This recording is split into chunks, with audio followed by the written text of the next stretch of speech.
Welcome to C Squared Games. My name is Sarah Curtis and I am one half of the C in C Squared. And this is our how-to video on how to play Iberia Kings and Emirs. So let's go ahead and get started with unboxing and setting up your game. Let's go ahead and open up our box for Iberia. Inside the box, you're going to find 4 different player colors. You have purple, yellow, orange, and white. You can give those out to the different players that are playing. You will also find a stack of cards. You can set those aside for now, as well as tokens. And again, you can set those aside.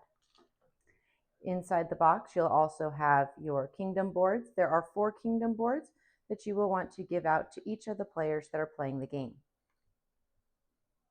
Once you've given out your kingdom boards, you will randomly give each player 1 king and 1 emir. Then you have your map inside and your rule book, which for this video you can set your rule book to the side. Setting up our game board, you'll go ahead and open that up, placing it in the middle of your play area.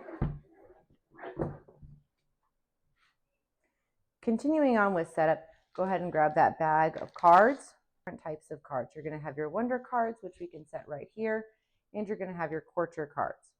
Give that courtier card deck a shuffle and randomly assign each player in a 3 to 4 player game 3 cards, 1, 2, 3, and in a 2-player game, you'll give each player 4 cards. Once all cards have been passed out, you'll place your courtier card deck right here on the side of the board. Now, if any player does have the courtier's travel card in their hand, go ahead and randomly place that back into the courtier deck and choose a different card as that card is not available in the first round of the game. Once you've divvied out your courtier cards, you can randomly select your wonders.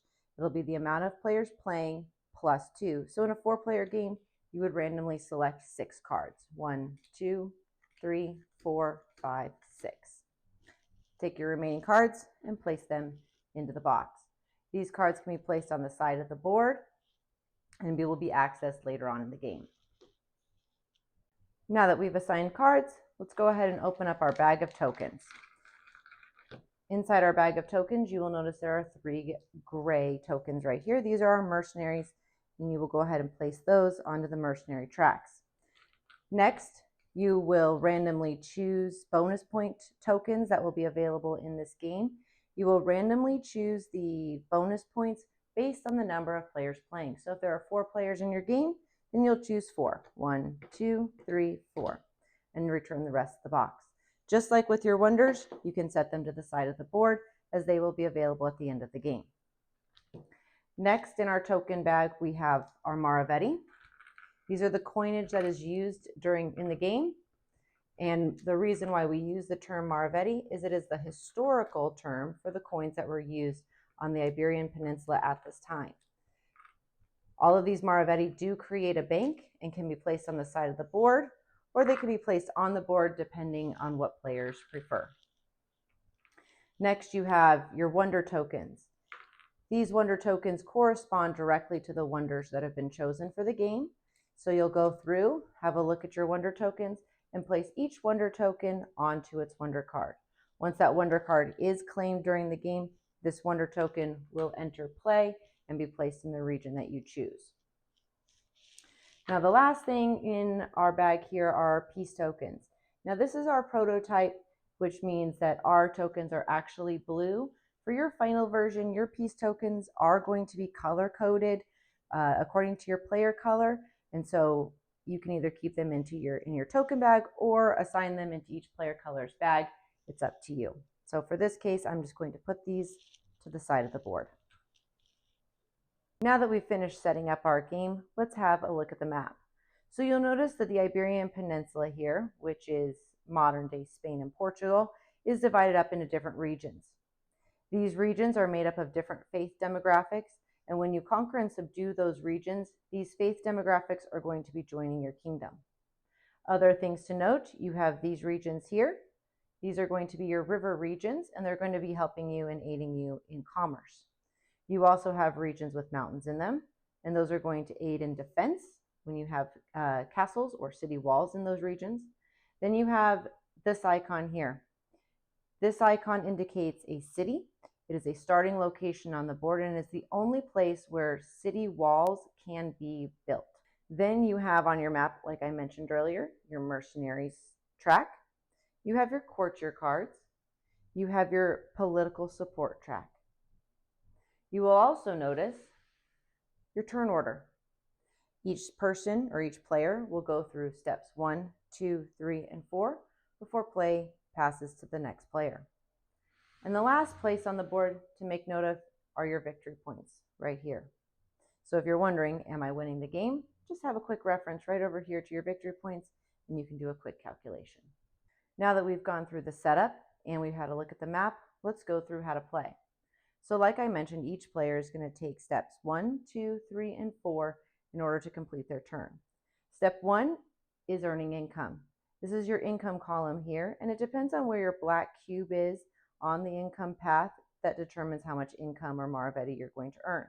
So in this case right here, if I'm looking at my bar graph, my black cube is within the 2 section, which means I'm going to be earning 2 maravedì on my turn.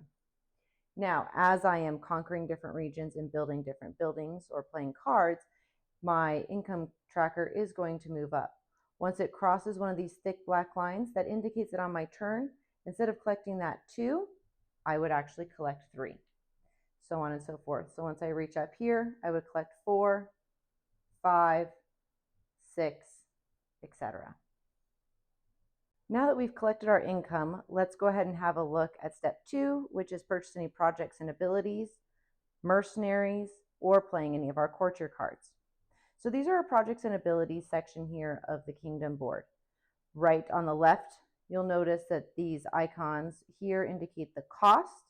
Once you've paid the cost, you'll take one of your project pawns, place it over top, and then take the ability or the project on the right. So we have buildings, castles, movements, wonders, soldiers, and political reform. Now, the important thing to note with your projects and abilities is you can only engage in each project path once per turn. So what I mean by that is I cannot start a building and then pay 2 more to also complete the building on the same turn. Now, if I have enough pawns or I have enough money, I could start that building. I could also start a wonder. But I could not start a wonder and then also continue that wonder on the same turn. It needs to take me another turn in order to continue that wonder. So let's go ahead and start breaking down some of these projects and abilities. Let's start with our buildings first. So when I have started a building and on another turn paid 2 more to complete that building, I can then choose from these 4 buildings that are here on my player aid or ruler card of what I'd like to place out. Now, the important thing to note is that when you start a building, you do not need to declare what type of building you are building. You only need to declare it once it is complete. So there are 4 different types. We have the marketplace, the palace, the blacksmith, and the house of worship. So let's have a look at what each of those does. The marketplace is the first one on your list, and that increases my economy by 2, increases my income, 1, 2. Now, I had mentioned earlier that the rivers can help you with your commerce. If I had placed this marketplace over in a river region that I occupy, not only would I get that 2 bump, but I would also get the 2 maravedì that I spent on completing that building back. Now, let's have a look at the palace. Here's your palace here. Your palace is really great for helping you get more of these courtier cards. So when you build a palace and you place it in a region you occupy, what you'll do is you'll draw 3 courtier cards. You'll have a look at those, and you'll choose 2 to keep. You can place them in your hand, and you may play them immediately if you can do so. Now let's have a look at our blacksmith. So blacksmith again is placed in a region that you occupy. The important thing to notice for a blacksmith is that it will allow you to have more soldiers on the board than your population can support. And we're going to look at your population support in just a minute for your soldiers, but for right now, just know that it will let you break that rule. And the last one is your house of worship. Your house of worship will allow you to increase one of your faith demographics by 2. So for example, I could choose to raise my Muslim population 2, 1, 2. I could choose to raise my Jewish population 2, or I could choose to raise my Christian population 2. The important thing is I cannot raise 1 and 1. It must be 2 from the same faith. Now that we've had a look at our buildings, let's go ahead and have a look at our wonders. Wonders work exactly like our buildings. I first start a wonder. On another turn, I pay 3 to continue my wonder. And then on another turn, I pay 6 to complete that wonder. Once I complete that wonder, I declare which wonder I would like to build. If I want to build the Mosque Cathedral of Cordoba, I place the card in my court. I take the token and place it into a region that I occupy. The important thing to note about your wonders is that they are an end game condition. Once a player has acquired 2 wonders in their court, that can trigger the game end. Now let's talk about completing a castle. Completing a castle costs 3 maravetti and can be done on 1 turn. So if I spend that 3 maravetti, place my pawn on here, and then I can place a castle. Now, castles work differently than buildings. I can build it on 1 turn. It also doesn't go inside the region. Instead, it goes on the border. This protects Toledo against an attack from Salamanca. I might do that because, let's say the orange player has a large army in Salamanca, and I'm worried they're going to take one of my city regions right here. Your castles are going to give you 2 defense, unless it's a mountainous region like in Toledo, and in that case, it's going to give you a defense of 3.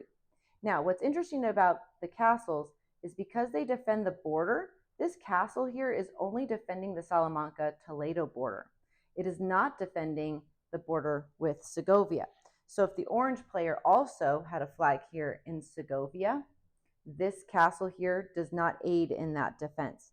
In that case, I would need to build another castle and place it here if I wanted to provide additional defense to Toledo. Now I'm going to hit a pause on our projects and abilities, and we're going to actually pivot to talking about our populations and soldiers, because that'll help us explain and circle back here to training our soldiers. So if I pretend that I'm starting here in Toledo, I am going to gain these faith demographics into my kingdom. So I would get 3 Christians, 1, 2, 3, 3 Muslims, 1, 2, 3, and 2 Jews, 1, 2. Now, when determining how many soldiers I can have out on the map, it works just like my income. So if we look at our income here, I'll notice my black cube has crossed that thick black line, which means I'd earn 5 maravetti. The same thing works here with my soldiers. So my red cube is within the 1 section. The blue cube is within the 1 section. And the green cube is also within the 1 section. That means that my Christians are giving me 1 soldier. My Jews are giving me 1 soldier. And my Muslims are giving me 1 soldier. So at most on the board, I can only ever have 1, 2, 3. Now, if I want to take this train a soldier action, you'll notice the first action is 0. It's free. So I could put my pawn here, take that action, but I actually would not be able to place a soldier out there. And the reason for that, again, is I can have 1, 2, 3 soldiers, which I already do. In order to be able to train this additional soldier, I would need to cross this thick black line here in order to raise my population to support one of those soldiers. So what are some different ways that we could do that? 1 would be completing that house of worship. If I completed the house of worship, I could choose to raise my Muslim population or my Christian population to 1, 2. In that case now, my Muslims are giving me 2 soldiers, my Christians 1, and my Jews 1. So now we could have 4 soldiers on the board. 2, 3, 4. If that's the case, I could then take this action here, train my soldier to my city. Soldiers are always trained to your city. And now I have 4 soldiers. Another way that I could gain that extra soldier would be, instead of completing the house of worship, would be, let's circle back on that blacksmith right here. Like I had mentioned, let me bring this back down. Like I had mentioned with that blacksmith, the blacksmith allows you to break this rule. So I have currently in my population 1 for Christians, 1 for Jews, and 1 for Muslims. But I've built this blacksmith, and the blacksmith allows me to have 1 extra soldier out on the map. So instead of having 3, because I have that blacksmith, I could then train a soldier, take that soldier, and now add it to my stack right there. And then I'm ready to move on to step 3, which is moving my armies. So let's go ahead and do that. Let's move our armies. At the beginning of the game, your army can move one space.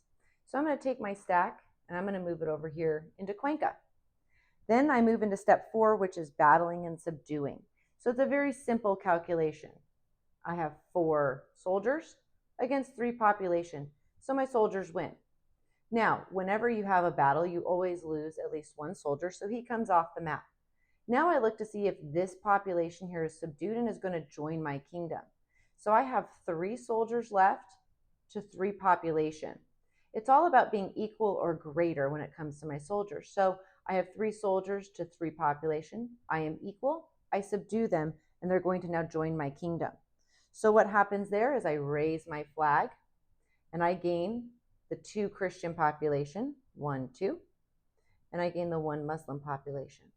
So now if I look at my kingdom board, my Christians are giving me 2 soldiers, my Jews giving me 1, my Muslims giving me 1, and I have this blacksmith out here. So in total I could have 2, 3, 4, 5 soldiers out on the map. Now let's take this back and look at when I might not subdue. So I only have 3 armies out there again because I took off that blacksmith. I only have 1 for my Christians, 1 for my Jews, and 1 for my Muslims. Now I'm going to move. I'm going to take my stack of 3 and I'm going to move them here into Salamanca. Now when another player occupies, or when you occupy a region, you defend it. No longer does the population defend it. So Salamanca here has a defense of 1 because of their flag. If they had a soldier here, they'd have a defense of 2. So I'm going to attack. I have 3 soldiers against 1 flag. I win, 3 versus 1. So I'm going to claim this flag here. The orange player would go down in their population. They go down 1 Christian, 2 Muslims, and an income. My soldiers would then lose 1, or my army would lose 1 soldier. And then I move on to subduing. In this case, I have 2 soldiers against 3 population. I don't subdue. This population does not join my kingdom because I don't have at least the equal amount of soldiers to population. So in that case, my flag goes on its side. On another turn, I would need to train a soldier, deploying it here into Toledo, because that is my city, move it into Salamanca, and then at that point, I have 3 soldiers to 3 population. I get to raise the flag, raise my Christian population 1, raise my Muslim population 2, and because I've conquered a region, I then get to raise my income because this population here is now working for my kingdom and they're giving me money. So now that we've covered training a soldier, starting a building, completing a castle, and a wonder, let's have a quick look here at our moves. So I told you at the very beginning of the game, each army can move 1 space. But what if I'd like to move more? I can buy the permanent ability, it costs me 4 Maravetti, to move 2 spaces. This pawn stays here, it never comes off the board once it's purchased. Now what this allows me to do is move 2 spaces. So what I could do here on my turn is I could train 1 soldier for free, again deploying that soldier here into Toledo. I could then utilize my 2 moves. I could go 1 from Salamanca, pick up that soldier, and then carry on here into Madrid. I could then enter my battle. I have 4 soldiers against 3 population, and I win. I lose my soldier. And then I go on to subdue. Again, I subdue this population because I have 3 soldiers with 3 population. So I would get to raise my flag, gain 2 Christians, 1, 2, and 1 Muslim. And again, my income goes up by 1 because this population here is now working for my kingdom. So that is a way that you can utilize your 2 moves. So we have covered in our turn order step 1, which is earning income. Step 2, purchasing any projects, abilities, mercenaries, and playing your courtier cards. Step 3, moving your armies. And step 4, resolving battles and subduing. But I want to take a moment to circle back on earning income. When you look at your turn order, it says first you need to check your political support before you earn your income. So let's have a look at what that means. At the beginning of the game, each player has chosen either a Christian king or a Muslim emir. In this case, I've chosen Sancho III. So the starting city qualifications for Sancho is that Christians need to be greatest or equal, which I've done by starting here in Toledo. Now I need to put down his political support, And Sancho III is openly favoring Christianity.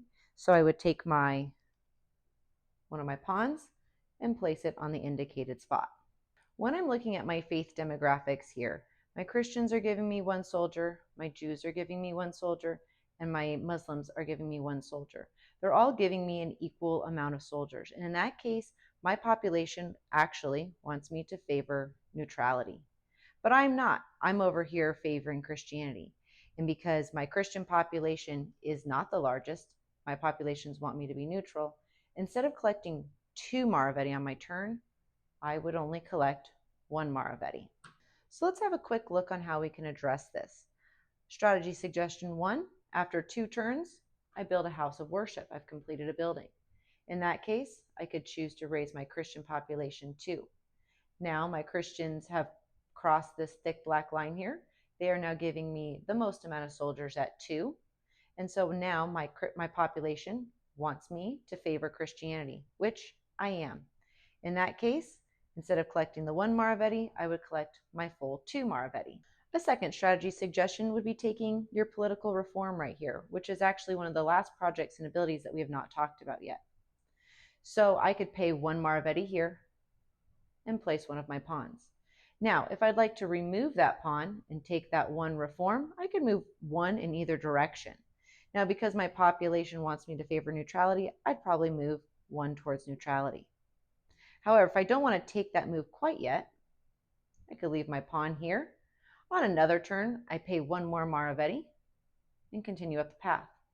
If I'd like to then take those 2 reform, I could remove my pawn and take 2 reform. 1, 2. But as I move into this space, I notice that there's another player here.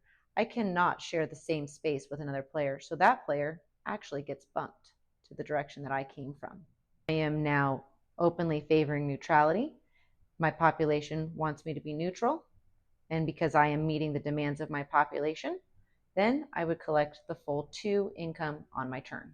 The final strategy suggestion, strategy number 3, would be through conquering. So I could take 2 Maravetti on my turn, hire a mercenary,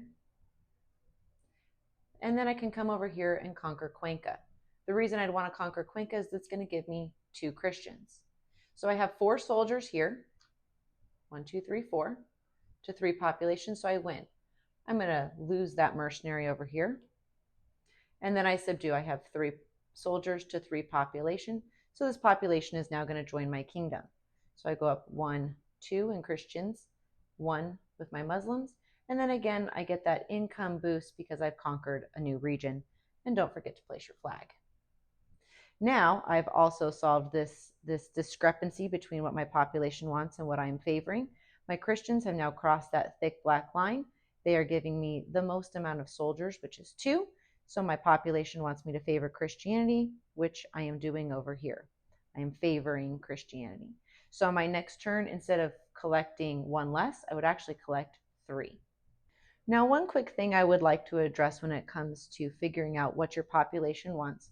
We did talk about if I was all the way down here and all of them were giving me 1, that my population would want me to be neutral. Now, in the event that I have 2 faiths that are giving me the same amount of soldiers, in this case, Christians are giving me 2 and Muslims are giving me 2. In this case, my population also wants me to be neutral.